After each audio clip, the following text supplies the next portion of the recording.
ನಮಸ್ಕಾರ ವೀಕ್ಷಕರೇ, ನ್ಯೂಸ್ ಟಾಕ್ಗೆ ಸ್ವಾಗತ. ನಾನು ಭಾವನಾ ನಾಗಯ್ಯ.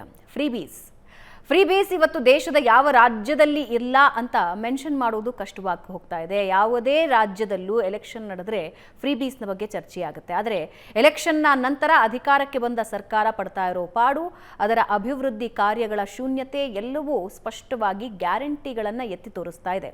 ಇದಕ್ಕೆ ಇತ್ತೀಚೆಗಿನ ಹಿಮಾಚಲ ಪ್ರದೇಶದ ಪರಿಸ್ಥಿತಿ ನಿಮ್ಮೆಲ್ಲರ ಕಣ್ಣು ಮುಂದೆಯೇ ಇದೆ. ಈಗ ರೇವಂತ್ ರೆಡ್ಡಿ ಒಂದು ಮಾತು ಹೇಳಿದ್ದಾರೆ. ಆ ಮಾತು ಈಗ ಸದ್ಯಕ್ಕೆ ಇಡೀ ದೇಶದಾದ್ಯಂತ ಚರ್ಚೆಯಾಗ್ತಾ ಇದೆ. ಏನಾಗ್ತಾ ಇದೆ ಹಾಗಾದ್ರೆ ಮಾತಾಡೋಣ. ಇದ್ರ ಬಗ್ಗೆ ನನ್ನ ಜೊತೆ ಮಾತನಾಡೋದಕ್ಕೆ ನನ್ನ ಕಲೀಗ ರಾಜಕೀಯ ವಿಶ್ಲೇಷಕರಾದ ಪ್ರಶಾಂತ್ ನಾತು ಇದ್ದಾರೆ. ಪ್ರಶಾಂತ್, ಕಾರ್ಯಕ್ರಮಕ್ಕೆ ಸ್ವಾಗತ. Thank you. ಪ್ರಶಾಂತ್, ಫ್ರೀಬೀಸ್ ಎಲ್ರಿಗೂ ಖುಷಿ ಕೊಡ್ತು, ಸಾರ್ವಜನಿಕರಿಗೂ ಖುಷಿ ಕೊಡ್ತು, ಪಕ್ಷಗಳಿಗೂ ಖುಷಿ ಕೊಡ್ತು, ಅಧಿಕಾರಕ್ಕೆ ತಂತು, ಎಲ್ಲವೂ ಹೌದು. ಆದರೆ ಒಂದೊಂದಾಗಿ ಅದರ ಕರಾಳತೆಗಳು ಬಿಚ್ಕೊಳ್ತಾ ಹೋಗ್ತವೆ. ಆಯಾ ರಾಜ್ಯಗಳಲ್ಲಿ ಅಭಿವೃದ್ಧಿ ಕೆಲಸಗಳಿಗೆ ದುಡ್ಡಿಲ್ಲ, ಸಂಬಳ ಕೊಡೋದಕ್ಕೆ ದುಡ್ಡಿಲ್ಲ, ಕೊನೆಗೆ ಎಲ್ಲಿಯವರೆಗೆ ಅಂದರೆ ಭವನಗಳನ್ನು ಮಾರೋವರೆಗೆ ತಂದು ನಿಲ್ಲಿಸ್ತಾ ಇದೆ. ರೇವಂತ್ ರೆಡ್ಡಿ ಹೇಳ್ತಾ ಇದ್ದಾರೆ, ಕ್ಯಾಪಿಟಲ್ ಎಕ್ಸ್ಪೆಂಡಿಚರ್ಗೆ ನಮ್ಮ ಹತ್ರ ದುಡ್ಡಿಲ್ಲ ಅಂತ. ಭಾನು ಕನ್ನಡದಲ್ಲೇ ಹೇಳ್ತಾರೆ ದುಡ್ಡೇ ದೊಡ್ಡಪ್ಪ, ಹಿಂದಿಯಲ್ಲೂ ಹೇಳ್ತಾರೆ ಬಾಪ್ ಚಲೇನ ಭಯ್ಯ ಸಬ್ಸೆ ಬಡ ರೂಪಯ್ಯ ಅಂತ. ಪ್ರಾಯಶಃ ಇತ್ತೀಚಿನ ಚುನಾವಣೆಗಳಲ್ಲಿ ನಾವು ಇದನ್ನು ನೋಡ್ತಾ ಇದ್ದೀವಿ. ಒಂದು ರೀತಿ ಹಿಂಬಾಗಿಲಿನಿಂದ ದುಡ್ಡು ಕೊಡುವ ಸಂಪ್ರದಾಯ ಕಳೆದ 20-25 ವರ್ಷಗಳಿಂದ ಏನು ಚುನಾವಣೆಯಲ್ಲಿ ಬಂದಿದೆ. ಅದಾದಮೇಲೆ ಇತ್ತೀಚೆಗೆ 3-4 ವರ್ಷಗಳಿಂದ ನೇರವಾಗಿ ರಾಜಕೀಯ ಪಕ್ಷಗಳು ನಾವು ಸರ್ಕಾರ ಬಂದಮೇಲೆ ನಿಮ್ಗೆ ಇದನ್ನು ಕೊಡ್ತೀವಿ ಅನ್ನುವ ರೀತಿಯಲ್ಲಿ ಹಣದ ಆಮಿಷವನ್ನು ಒಡ್ಡಿ ಮತದಾರರನ್ನು ಸೆಳೀತಕ್ಕಂಥ ಪ್ರಯತ್ನವನ್ನು ಮಾಡ್ತಿದ್ದಾರೆ. ಅದೇ ಒಂದು ರೀತಿ ಫ್ರೀಬೀಸ್ ಕಲ್ಚರ್ ಅನ್ನುವ ರೀತಿಯಲ್ಲಿ ಹೆಸರಾಗ್ತಾ ಇದೆ. ಭಾರತದಂಥ ಒಂದು ಡೆವಲಪಿಂಗ್ ನೇಷನ್ನಲ್ಲಿ ಪ್ರತಿಯೊಂದು, ಈಗ ಆಫ್ರಿಕನ್ ಡೆವಲಪಿಂಗ್ ನೇಷನ್ಗಳಿಂದ ಹಿಡಿದು ಏಷ್ಯಾದವರೆಗೆ ಆ ರೀತಿಯ ಅಭಿವೃದ್ಧಿ ಹೊಂದುತ್ತಿರುವ ರಾಷ್ಟ್ರಗಳಲ್ಲಿ ಇದೊಂದು ಸಾಮಾನ್ಯ ಪ್ರಕ್ರಿಯೆ. ಯಾಕೆಂದರೆ ಬಡತನ ರೇಖೆಗಿಂತ ದೊಡ್ಡ ಪ್ರಮಾಣದಲ್ಲಿ ಜನ ಕೆಳಗಡೆ ವಾಸಿಸ್ತಾ ಇದ್ದಾರೆ ಅನ್ನುವ ಕಾರಣಕ್ಕೋಸ್ಕರ 1950-60 ದಶಕದಲ್ಲಿ ಕಾಮರಾಜ್ ತಮಿಳುನಾಡಿನ ಮುಖ್ಯಮಂತ್ರಿ ಆದಾಗ ಮೊದಲ ಬಾರಿ ಈ ರೀತಿ ಅದಕ್ಕೆ ಫ್ರೀಬೀಸ್ ಅಂತಿರಲಿಲ್ಲ, ವೆಲ್ಫೇರ್ ಸ್ಕೀಮ್ಸ್ ಅಂತಿದ್ರು. ಈಗ ನೀವು ಶಾಲೆಯಲ್ಲಿ free education, that's a welfare scheme. ನಿಮಗೆ ಮಧ್ಯಾಹ್ನದ ಊಟದ ಯೋಜನೆಯನ್ನು MGR ಪ್ರಕಟಿಸಿದರು ತಮಿಳುನಾಡಿನಲ್ಲಿ, ಅದು ವೆಲ್ಫೇರ್ ಸ್ಕೀಮ್. ಆದರೆ ಬರ್ತಾ ಅದು ಹೇಗಾಯಿತು ಅಂದರೆ, ಇಲ್ಲ ನಿಮಗೆ ನಮ್ಗೆ ಮತ ಕೊಡಿ, ನಿಮ್ಮ ಕಲರ್ TV ಕೊಡ್ತೀವಿ. ಯಾರು ಹೇಳಿದರು? DMK ಹೇಳಿದ್ರು. ಜಯಲಲಿತಾ ಇನ್ನೊಂದು ಹೆಜ್ಜೆ ಮುಂದೆ ಹೋಗಿ ಹೇಳಿದ್ರು, ನೀವು ನಮಗೆ ಮತ ಕೊಡಿ, ಕಲರ್ TV ಯಾಕೆ, ನಿಮ್ಮ ಕೇಬಲ್ ಕನೆಕ್ಷನ್ನು ನಾವೇ ಕೊಟ್ಬಿಡ್ತೀವಿ ಅಂತ. ಆಮೇಲೆ ಇಡೀ ಕೇಬಲ್ ಪ್ಯಾಕೇಜನ್ನೇ ಫ್ರೀ ಕೊಡ್ತೀವಿ ಅನ್ನುವ ರೀತಿಯಲ್ಲಿ ತಿಂಗಳ ಕೇಬಲ್ ಪ್ಯಾಕೇಜ್ ಸರ್ಕಾರವೇ ಫ್ರೀ ಕೊಡೋದು ಅಂತಕ್ಕಂಥ. ಮದುವೆ ಆಗೋರಿಗೆ ತಾಳಿ ಫ್ರೀ ಆಗಿ ಕೊಡೋದು, 8 ಗ್ರಾಮ್ ಬಂಗಾರ ಕೊಡ್ತೀವಿ ಅಂತ ಜಯಲಲಿತಾ ಹೇಳಿದರು. ಆದರೆ ಅದೊಂದು ಹೊಸ ಸ್ವರೂಪವನ್ನು ತಮಿಳುನಾಡಿನಲ್ಲಿ ಪಡ್ಕೊಳ್ತಾ ಇತ್ತು. ಆದರೆ ಇತ್ತೀಚಿನ ದಿನಗಳಲ್ಲಿ ನೋಡಿ, ಒಂದು ಕಡೆ ಕಮ್ಯುನಿಸ್ಟ್ ಪಕ್ಷಗಳು ಪೂರ್ತಿಯಾಗಿ ಇರ್ರೆಲೆವೆಂಟ್ ಆಗೋದು ಭಾರತದ ರಾಜಕಾರಣದಲ್ಲಿ. ಆದರೆ ಕಾಂಪಿಟೇಟಿವ್ ಸೋಷಿಯಲಿಸಮ್ ಅವ್ರ ಕಾಂಪಿಟೇಟಿವ್ ಈ ರೀತಿಯ ಫ್ರೀಬಿ ಏನು ಕಲ್ಚರ್ ಇದೆ, ಇದು ಮೊದಲು ಆಮ್ ಆದ್ಮಿ ಪಕ್ಷ ತಂತು. ಆಮ್ ಆದ್ಮಿ ಪಕ್ಷ ಏನು ಹೇಳ್ತು, ನಾವು ಅಧಿಕಾರಕ್ಕೆ ನಮ್ಮನ್ನು ತನ್ನಿ, ನಿಮಗೆ ಪುಕ್ಕಟೆ ಬಸ್ನಲ್ಲಿ ಓಡಾಡಿಸ್ತೀವಿ, ಪುಕ್ಕಟೆ ವಿದ್ಯುತ್ ಫ್ರೀ ಕೊಡ್ತೀವಿ, ನಾನಾ ರೀತಿಯ ಯೋಜನೆಗಳನ್ನು ಆಮ್ ಆದ್ಮಿ ಪಕ್ಷ ಪ್ರಕಟಿಸ್ತು. ಮೊದಲಿಗೆ ರಾಷ್ಟ್ರೀಯ ಪಕ್ಷಗಳು ಇದನ್ನು ವಿರೋಧ ಮಾಡ್ತಾಯಿದ್ವು. ನಂತರ ಕಾಂಗ್ರೆಸ್ಸಿಗೆ ಅನ್ನಿಸ್ತು, ನರೇಂದ್ರ ಮೋದಿ ವಿರುದ್ಧ ಒಂದು ರೀತಿಯ ನರೇಟಿವ್ ಸೆಟ್ ಮಾಡಬೇಕಾದ್ರೆ ನೀವು ರಾಷ್ಟ್ರೀಯತೆಯ ವಿಷಯದಲ್ಲಿ, ಹಿಂದುತ್ವದ ವಿಷಯದಲ್ಲಿ ಸಾಫ್ಟ್ ಹಿಂದುತ್ವ ಮಾಡಿ ನೀವು ನರೇಟಿವ್ ಸೆಟ್ ಮಾಡೋಕ್ಕಾಗಲ್ಲ.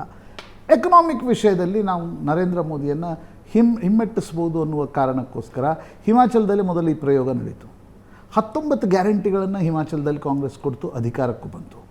ಕರ್ನಾಟಕದಲ್ಲೂ ನಾವು ನೋಡಿದ್ವಿ. ನೋಡಿ, ಎಲ್ಲ ಸರ್ವೆಗಳು ಹೇಳ್ತಾ ಇದ್ವು ಕರ್ನಾಟಕದಲ್ಲಿ ಕಾಂಗ್ರೆಸ್ 100-105 ಹತ್ರ ಬರ್ಬೋದು ಅಂತ. ಆದರೆ ಯಾವಾಗ 5 ಗ್ಯಾರಂಟಿಗಳನ್ನು ಕಾಂಗ್ರೆಸ್ ಕರ್ನಾಟಕದಲ್ಲಿ ಘೋಷಿಸ್ತೋ, ಆ 5 ಗ್ಯಾರಂಟಿಗಳು ಪ್ರೊಪೆಲ್ಡ್ ಕಾಂಗ್ರೆಸ್ ಟು 135-136 ಸೀಟ್ಸ್. ಅದು ಗ್ಯಾರಂಟಿಯ ಕಾರಣ. ಅದಾದ ಮೇಲೆ BJP ನೋಡಿ, ಪಾರ್ಲಿಮೆಂಟ್ರಿ ಬೋರ್ಡ್ನ ಸಭೆಯಲ್ಲಿ ನನಗೊಬ್ಬರು ಯಾರೋ ಹೇಳ್ತಾಯಿದ್ರು, BJPಯ ಪಾರ್ಲಿಮೆಂಟ್ರಿ ಬೋರ್ಡ್ ಸಭೆ ನಡೆದಾಗ ಕರ್ನಾಟಕದ ವಿಷಯ ಆದ ಮೇಲೆ ಈ ಚರ್ಚೆಗೆ ಬಂತು, BJPಯು ಕೂಡ ಫ್ರೀಬೀಸ್ಗಳನ್ನು ಘೋಷಿಸಬೇಕು ಅಂತಕ್ಕಂಥದ್ದು. ಆದರೆ ನರೇಂದ್ರ ಮೋದಿ ಹೇಳಿದ್ರು, ಈ ಒಂದು ವಿಷಯ ಬಿಟ್ಟು ನೀವು ಬೇರೆ ಏನನ್ನಾದರೂ ಚರ್ಚೆ ಮಾಡಿ, ಫ್ರೀಬೀಸಿಗೆ ನನ್ನ ವಿರೋಧ ಇದೆ, ತಾತ್ವಿಕವಾಗಿರ್ತಕ್ಕಂಥ ವಿರೋಧ ಇದೆ ಅಂತ. ಆದರೆ ಯಾವಾಗ ಲೋಕಸಭಾ ಚುನಾವಣೆಯಲ್ಲಿ 300ರಿಂದ BJP 240ಕ್ಕೆ ಬಂತು, ಹರಿಯಾಣದ ಒಂದು ಸ್ಟ್ರಾಟಜಿ ಏನು ಪಾರ್ಲಿಮೆಂಟ್ರಿ ಬೋರ್ಡ್ ಮೀಟಿಂಗ್ ನಡೀತು, ಅದರಲ್ಲಿ ನರೇಂದ್ರ ಮೋದಿ ಅವರೇ ಹೇಳಿದ್ರಂತೆ, ನಿಮಗೇನು ಬೇಕೋ ಅದನ್ನು ಮಾಡ್ಕೊಳ್ಳಿ, ನಾನು ಇನ್ನು ತಡೆಯಲ್ಲ ಅಂತ. ಅದಾದಮೇಲೆ ಹರಿಯಾಣದಲ್ಲಿ BJP ಗ್ಯಾರಂಟಿಗಳ ಮೇಲೆ ಗ್ಯಾರಂಟಿ ಘೋಷಿಸ್ತು. ಮಹಾರಾಷ್ಟ್ರದಲ್ಲಿ BJP ಒಂದು ರೀತಿ ಮಹಾಗಠಬಂಧನ್ ಏನಿದೆ ಅದಕ್ಕಿಂತ ಹೆಚ್ಚು ಮಹಾಯುತಿ ಗ್ಯಾರಂಟಿಗಳನ್ನು ಘೋಷಿಸ್ತು. 94,000 ಕೋಟಿಯಷ್ಟು ಹಣವನ್ನು ಕಳೆದ ಜುಲೈನ ಮಹಾರಾಷ್ಟ್ರದ ಬಜೆಟ್ನಲ್ಲಿ, ಅಂದರೆ ಪ್ರೀ ಇಲೆಕ್ಷನ್ ಬಜೆಟ್ನಲ್ಲಿ ಮಹಾರಾಷ್ಟ್ರ ಸರ್ಕಾರ ಹೇಳ್ತು ನಾವು ಗ್ಯಾರಂಟಿಗಳಿಗೆ ಕೊಡ್ತೀವಿ ಅಂತ. ಅದರಲ್ಲಿ ಲಾಡ್ಕಿ ಬಹಿಣಿದೆ, ಲಾಡ್ಕಿ ಬಹಿಣಿನಿಂದ ಹಿಡಿದು ಅನೇಕ ಯೋಜನೆಗಳನ್ನು ಏಕನಾಥ್ ಶಿಂದೆ ಪ್ರಕಟಿಸಿದರು. ಅದರ ಕಾರಣದಿಂದ ಮಹಾರಾಷ್ಟ್ರದಲ್ಲಿ BJP ಅಧಿಕಾರ ಹಿಡಿತು. ಈಗ ದಿಲ್ಲಿಯಲ್ಲಿ ಫಾರ್ ಎಕ್ಸಾಂಪಲ್ ಆಮ್ ಆದ್ಮಿ ಪಕ್ಷ ಏನು ಗ್ಯಾರಂಟಿಗಳ ಒಂದು ರೀತಿ ಹೊಸ ಗ್ಯಾರಂಟಿಗಳ ಜನಕದ ರೂಪದಲ್ಲಿ ಆಮ್ ಆದ್ಮಿ ಪಕ್ಷವನ್ನು ನೋಡಲಾಗ್ತಾ ಇತ್ತು, BJP ಅದಕ್ಕೆ 10 ಪಟ್ಟು ಗ್ಯಾರಂಟಿಗಳನ್ನು ದಿಲ್ಲಿಯಲ್ಲಿ ಘೋಷಿಸಿದೆ. ನಾವು ಫ್ರೀ ಕೊಡ್ತೀವಿ, ನಾವು ಮಹಿಳೆಯರಿಗೆ ಕೊಡ್ತೀವಿ. ಇದೊಂದು ನೋಡಿ, ನನಗೊಬ್ಬರು ಅಂದರೆ ಸೆಫಾಲಜಿಕ್ ಸ್ಟಡಿ ಮಾಡಿಸ್ತಕ್ಕಂಥ ಸಂದರ್ಭದಲ್ಲಿ ಭಾವನಾ, ಇದೊಂದು ಇಂಟ್ರೆಸ್ಟಿಂಗ್ ಫ್ಯಾಕ್ಟರ್ ಕಣ್ಮುಂದೆ ಬರ್ತಾ ಇದೆ. ನೀವು ಮಹಿಳಾ ವೋಟರ್ಗಳನ್ನು ಎಷ್ಟು ಲುಭಾಯಿಸ್ತಿರೋ ಅಥವಾ ಮಹಿಳಾ ವೋಟರ್ಗಳ ವಿಶ್ವಾಸವನ್ನು ಎಷ್ಟು ಗಳಿಸ್ತಿರೋ ಅಷ್ಟು they are the loyal voters. ನಿಮ್ಗೆ ಇಲೆಕ್ಷನ್ನಲ್ಲಿ ಬಹಳ ದೊಡ್ಡ ಸೆಗ್ಮೆಂಟ್ ಮಹಿಳಾ ವೋಟರ್ಸ್ಗಳದ್ದು ಬಂದರೆ ನಿಮಗೊಂದು ರೀತಿ ಜಯ ನಿಶ್ಚಿತವಾಗಿ ಬರುತ್ತೆ ಅಂತಕ್ಕಂಥದ್ದು. ನರೇಂದ್ರ ಮೋದಿ ಕೂಡ 2014ರಿಂದ ಅದನ್ನೇ ಮಾಡಿದರು. ಉಜ್ವಲ ಯೋಜನಾ ಏನು, ಈ ಶೌಚಾಲಯ ಕಟ್ಟಿಸ್ತೀವಿ ಅಂತಕ್ಕಂಥದ್ದು ಮಹಿಳೆಯರನ್ನ ದೃಷ್ಟಿಯಲ್ಲಿ ಇಟ್ಕೊಂಡೇ ಘೋಷಣೆ ಮಾಡಿರ್ತಕ್ಕಂಥದ್ದು. ಟ್ರಿಪಲ್ ತಲಾಕ್ ಮುಸ್ಲಿಂ ಮಹಿಳೆಯರನ್ನ ದೃಷ್ಟಿಯಲ್ಲಿ ಇಟ್ಕೊಂಡು ಮಾಡಿದರು. ಆದರೆ ಇತ್ತೀಚಿನ ದಿನಗಳಲ್ಲಿ ಇದು ವೆಲ್ಫೇರ್ ಸ್ಕೀಮ್ಗಿಂತ ಹೆಚ್ಚಾಗಿ ಇದೊಂದು ಫ್ರೀ ನಮ್ಮ ಕಡೆ ಏನಿಲ್ಲಪ್ಪ, ನಾವು ಇದು ಫ್ರೀ ಕೊಡ್ತೀವಿ, ನಾವು ಅದು ಫ್ರೀ ಕೊಡ್ತೀವಿ. ನೀವು 5 kg ಅಕ್ಕಿ ಕೊಡೋ ಫ್ರೀ ಕಾರ್ಯಕ್ರಮ ಸರಿ, ಬಡವರಿಗೆ ಮುಟ್ಟುತ್ತೆ ಅಂತಕ್ಕಂಥದ್ದು. ಆದರೆ ಇದನ್ನು ಟಾರ್ಗೆಟ್ ಮಾಡಲಿಲ್ಲ ಅಂತಂದರೆ ಏನಾಗುತ್ತೆ ಅನ್ನೋದನ್ನು ರೇವಂತ್ ರೆಡ್ಡಿ ಹೇಳಿದ್ದಾರೆ. ಅವ್ರು ಹೇಳ್ತಾ ಇರೋದೇನು, 18,000 ಕೋಟಿ ರೂಪಾಯಿ ನಮ್ಮ ಮಂತ್ಲಿ ಆದಾಯ ಇದೆ ತೆಲಂಗಾಣ ಸರ್ಕಾರದ್ದು. 6 + 6 12,000 ಕೋಟಿ ರೂಪಾಯಿ ನಮಗೆ ಬರೀ ಸಂಬಳ, ಸಾರಿಗೆ, ಮಿಸ್ಲೇನಿಯಸ್ ಅದೇ ಖರ್ಚಿಗೆ ಸಾಕಾಗಿ ಹೋಗುತ್ತೆ. ನಮಗೆ 4,000 ಕೋಟಿ ರೂಪಾಯಿ ನಾವು ಗ್ಯಾರಂಟಿಗೆ ಕೊಟ್ಟರೆ ನಮ್ಮ ಬಳಿ ಉಳಿತಕ್ಕಂಥದ್ದು 500-600 ಕೋಟಿ ರೂಪಾಯಿ. 500-600 ಕೋಟಿ ರೂಪಾಯಿದಲ್ಲಿ ನಾನು ಅಭಿವೃದ್ಧಿ ಕೆಲಸ ಏನು ಮಾಡಲಿ ಅಂತ ರೇವಂತ್ ರೆಡ್ಡಿ ಕೇಳ್ತಿದ್ದಾರೆ. ಯಾರು ರೇವಂತ್ ರೆಡ್ಡಿ ಗ್ಯಾರಂಟಿಗಳನ್ನು ತೆಲಂಗಾಣದಲ್ಲಿ ಘೋಷಿಸಿ ಮುಖ್ಯಮಂತ್ರಿ ಆದರೂ ಅವ್ರು ಕೇಳ್ತಾ ಇದ್ದಾರೆ. ಹಿಮಾಚಲ್ ಪ್ರದೇಶದ ಕ್ಯಾಬಿನೆಟ್ ಸಭೆಯಲ್ಲಿ ಅಲ್ಲಿನ ಮುಖ್ಯಮಂತ್ರಿ ಸುಖ್ವಿಂದರ್ ಸುಕ್ಕು ಹೇಳಿದರು, ನಾವು ಸ್ಯಾಲ್ರಿಗಳನ್ನು ತೆಗೆದುಕೊಳ್ಳೋದು ಬೇಡ, ಯಾಕಂದರೆ ದಿಲ್ಲಿಯ ಹಿಮಾಚಲ್ ಭವನ ಆಕ್ಷನ್ಗೆ ಇಡ್ತಕ್ಕಂಥ ಪರಿಸ್ಥಿತಿ ನಿರ್ಮಾಣ ಆಗ್ತಾ ಇದೆ. ಕರ್ನಾಟಕದಲ್ಲೂ ಕೂಡ ಸತೀಶ್ ಜಾರಕಿಹೊಳಿ, KH ಮುನಿಯಪ್ಪನವರು ಇದನ್ನೇ ಹೇಳಿದರು. ನೀವು ನೋಡಿ, ಇಲ್ಲಿ 2 ಸಂಗತಿಗಳು ಇದೆ. ಈ ಸರ್ಕಾರಗಳು ಇದನ್ನು ಅರ್ಥ ಮಾಡ್ಕೊಳ್ಳೋದೇ ಹೋದರೆ ಶ್ರೀಲಂಕಾ, ವೆನಿಜುವೆಲಾ, ಗ್ರೀಸ್ನಲ್ಲಿ ಏನಾಯಿತು ಅದು ಭಾರತದಲ್ಲಿ ಆಗಲ್ಲ ಅಂತಕ್ಕಂಥದ್ದಿಲ್ಲ. ನೀವು ಯಾವ್ಯಾವ ರಾಜ್ಯದಲ್ಲಿ ಚುನಾವಣೆಗಳಿವೆ ಆ ರಾಜ್ಯದ ಆರ್ಥಿಕ ಸ್ಥಿತಿಗತಿಯನ್ನು ಒಂದು ಶ್ವೇತಪತ್ರ ಹೊರಡಿಸಿದರೆ ಗೊತ್ತಾಗುತ್ತೆ ಏನು ಸ್ಥಿತಿಗತಿ ಇದೆ ಅಂತಕ್ಕಂಥದ್ದು. ಕರ್ನಾಟಕದಲ್ಲೂ ಕೂಡ ಈಗ 51,000 ಕೋಟಿ ರೂಪಾಯಿ ಅಂದರೆ ಹೆಚ್ಚು ಕಡಿಮೆ ನಿಮಗೆ 4,500 ಕೋಟಿ ರೂಪಾಯಿ ನಾವು ಕೂಡ ಗ್ಯಾರಂಟಿಗಳಿಗೆ ಪ್ರತಿ ತಿಂಗಳು ಕೊಡಬೇಕಾಗತ್ತೆ. ನೀವು ಕಳೆದ 2 ವರ್ಷದಿಂದ ಕಾಂಗ್ರೆಸ್ ಶಾಸಕರ ಸಮೇತವಾಗಿ ಎಲ್ಲ ಶಾಸಕರ ಗೋಳೇನು, ನಮ್ಮ ಕ್ಷೇತ್ರಕ್ಕೆ ಹಣ ಬರ್ತಾ ಇಲ್ಲ, ನಮ್ಮ ಕ್ಷೇತ್ರದಲ್ಲೊಂದು ಚರಂಡಿ ನಿರ್ಮಿಸ್ಲಿಕ್ಕೂ ನಮ್ಮ ಕಡೆ ಆಗ್ತಾ ಇಲ್ಲ, ನಾವು ಮತದಾರರನ್ನು ಭೇಟಿಯಾಗಲಿಕ್ಕೆ ಸಾಧ್ಯ ಆಗ್ತಾ ಇಲ್ಲ. ಈ ಕಾರಣದಿಂದ ನನಗನ್ಸುತ್ತೆ ರೇವಂತ್ ರೆಡ್ಡಿ ಒಂದು ಧೈರ್ಯವನ್ನಂತರೂ ಮಾಡಿದ್ದಾರೆ. ಅಂದರೆ ಈ ಚರ್ಚೆ, ಇದು ರಾಷ್ಟ್ರೀಯ ಚರ್ಚೆ ನಡಿಬೇಕು ಅನ್ನುವ ಒಂದು ಮಾತನ್ನಾದರೂ ಭಾಳ ಗಟ್ಟಿಯಾಗಿ ಬೋಲ್ಡಾಗಿ ಹೇಳಿದ್ದಾರೆ. ಇಲ್ಲ ರಾಜಕಾರಣಿಗಳು ಇತ್ತೀಚಿನ ದಿನಗಳಲ್ಲಿ ಸತ್ಯ ಹೇಳಲ್ಲ. ಅವ್ರು ಏನು ಹೇಳಿದ್ರು ಶುಗರ್ ಕೋಟೆಡ್ಡೇ ಹೇಳ್ತಿರ್ತಾರೆ ರಾಜಕಾರಣಿಗಳು. ಆದರೆ ರೇವಂತ್ ರೆಡ್ಡಿ ಮೊದಲ ಬಾರಿಗೆ ಒಂದು ಸತ್ಯವನ್ನು ಹೇಳಿದ್ದಾರೆ. ನನಗನ್ಸುತ್ತೆ ಅದು ಇವತ್ತಿನ ದಿನಮಾನಗಳಲ್ಲಿ ಚರ್ಚೆ ಆಗಬೇಕು. ಇಲ್ಲವಾದಲ್ಲಿ ಏನಾಗುತ್ತೆ ಅಂತಂದರೆ, ನೀವು ಡೆವಲಪಿಂಗ್ ಕಂಟ್ರಿಯಿಂದ ನೀವು ಸೂಪರ್ ಪವರ್ ಆಗಬೇಕು, ಡೆವಲಪ್ಡ್ ನೇಷನ್ ಆಗಬೇಕು ಅಂತಿದ್ದಾಗ ನೀವು ಟಾರ್ಗೆಟೆಡ್ ಬಡವರಿಗೆ ಕೊಡೋದರ ಬಗ್ಗೆ ಯಾರ್ದು ವಿರೋಧ ಇರುತ್ತೆ, ಯಾರ್ದು ಅಭ್ಯಂತರ ಇರುತ್ತೆ? ಮೊದಲು ಕೂಡ ರಾಜರು ಇದನ್ನೇ ಮಾಡ್ತಿದ್ರಲ್ವ, ಉಳ್ಳವರಿಂದ ಟ್ಯಾಕ್ಸ್ ತೆಗೆದುಕೊಳ್ತಾ ಇದ್ರು, ಯಾರ ಹತ್ರ ಇಲ್ಲೋ ಅವ್ರು ಕೊಡ್ತಾಯಿದ್ರು. ಆದರೆ ಇಲ್ಲಿ ಕಾಕಾ ಸಾಹೇಬ್ ಪಾಟೀಲ್ಗೂ ಫ್ರೀ, ನಾನಾ ಸಾಹೇಬ್ ಪಾಟೀಲ್ಗೂ ಫ್ರೀ ಅನ್ನುವ ಹೆಸರಿನಲ್ಲಿ ಈಗ ಭಾವನಾ ನಾಗಯ್ಯ ಅವ್ರಿಗೆ ಯಾಕೆ ಬಸ್ನಲ್ಲಿ ಫ್ರೀ ಕೊಡಬೇಕು? ಪ್ರಶಾಂತ್ ನಾಥ್ಗೆ ಯಾಕೆ ವಿದ್ಯುತ್ ಶಕ್ತಿ ಫ್ರೀ ಕೊಡಬೇಕು? ವಿ ಆರ್ ಟ್ಯಾಕ್ಸ್ ಪೇಯರ್ಸ್, ಯಾಕೆ ನಮ್ಗೆ ವಿದ್ಯುತ್ ಶಕ್ತಿ ಫ್ರೀ ಬೇಕು? 2-2 ಕೋಟಿ 3-3 ಕೋಟಿ ಮನೆ ತೆಗೆದುಕೊಳ್ಳೋರಿಗೆ ವಿದ್ಯುತ್ ಶಕ್ತಿಯನ್ನು ಯಾಕೆ ಫ್ರೀ ಕೊಡಬೇಕು? ಇನ್ಕಮ್ ಟ್ಯಾಕ್ಸ್ ತುಂಬತಕ್ಕಂಥ ಮಹಿಳೆಯರಿಗೆ ಆಧಾರ್ ಕಾರ್ಡ್ ತೋರಿಸಿದ್ರೆ ಶಕ್ತಿ ಯೋಜನೆಯಲ್ಲಿ ಫ್ರೀ ಆಗಿ ಹೋಗ್ತಾರೆ. ಇದು ಪ್ರಾಯಶಃ ನನಗನ್ಸುತ್ತೆ ತಗೊಂಡ್ರೆ ಕೇಳ್ತಾನೆ, ನೀವು ಟಿಕೆಟ್ ಯಾಕೆ ತಗೊಂಡ್ರಿ ಅಂತ. ಈ ಕಾರಣದಿಂದ ನನಗನ್ಸುತ್ತೆ ಎಲ್ಲೋ ಒಂದು ಕಡೆ ಸರ್ಕಾರಗಳು ಇದನ್ನು ಸ್ಟ್ರೀಮ್ಲೈನ್ ಮಾಡುವ ಅವಶ್ಯಕತೆ ಇದೆ, ಪರಿಷ್ಕರಣೆ ಮಾಡುವ ಅವಶ್ಯಕತೆ. ಯಾರಿಗೆ ಅವಶ್ಯಕತೆ ಇದೆಯೋ ಅವ್ರಿಗೆ ಸಿಗಬೇಕು, ಸಿಗಬಾರದು ಅಂತಲ್ಲ. ಆದರೆ ನೀವು ಹೇಳಿದ ಹಾಗೆ 1 ಕೋಟಿ 1.5 ಕೋಟಿ 2 ಕೋಟಿ ಕೊಟ್ಟು ಫ್ಲ್ಯಾಟ್ ತಗೊಳ್ಳೋರಿಗೂ ಕೂಡ ತಿಂಗಳಿಗೆ ಬರೋ ಕರೆಂಟ್ ಬಿಲ್ ಗ್ಯಾರಂಟಿಯಲ್ಲಿ ಹೋಗಲಿ ಅಂದರೆ ನೋಡಿ, ಇವತ್ತು ಗ್ಯಾರಂಟಿಗಳು ಹೆಂಗಾಗ್ತಿವೆ ಅಂತಂದರೆ, ಯಾವುದಾದ್ರೂ ಒಂದು ಚುನಾವಣೆ ಬಂತಂದರೆ ಮಾತ್ರ ಹಿಂದಿನ ದಿನ ಗೃಹಲಕ್ಷ್ಮಿ ದುಡ್ಡು ಬರುತ್ತೆ, ಇಲ್ಲ ಅಂದರೆ ಇಲ್ಲ.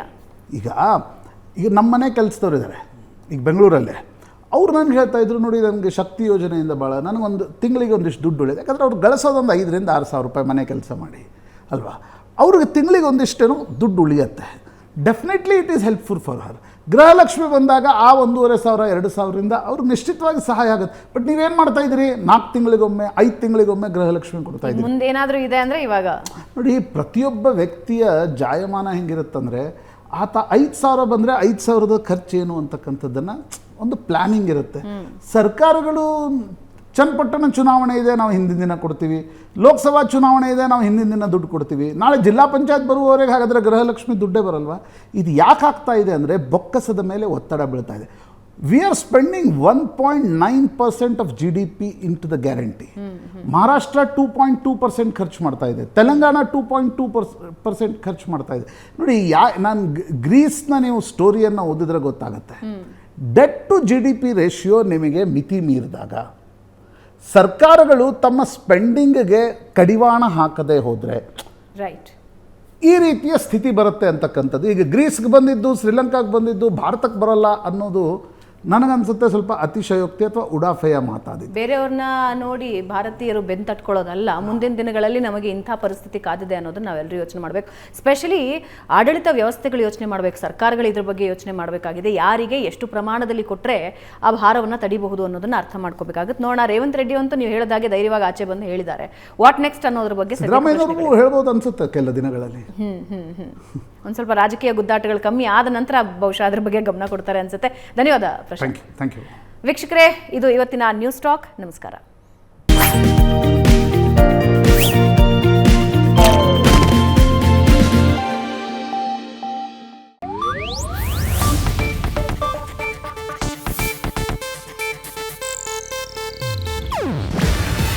ಇದು ಏಷ್ಯಾನೆಟ್ ನ್ಯೂಸ್ ನೆಟ್ವರ್ಕ್ ಪ್ರಸ್ತುತಿ. ನೀವು ನೋಡ್ತಿದ್ದೀರಾ ಏಷ್ಯಾನೆಟ್ ಸುವರ್ಣ ನ್ಯೂಸ್.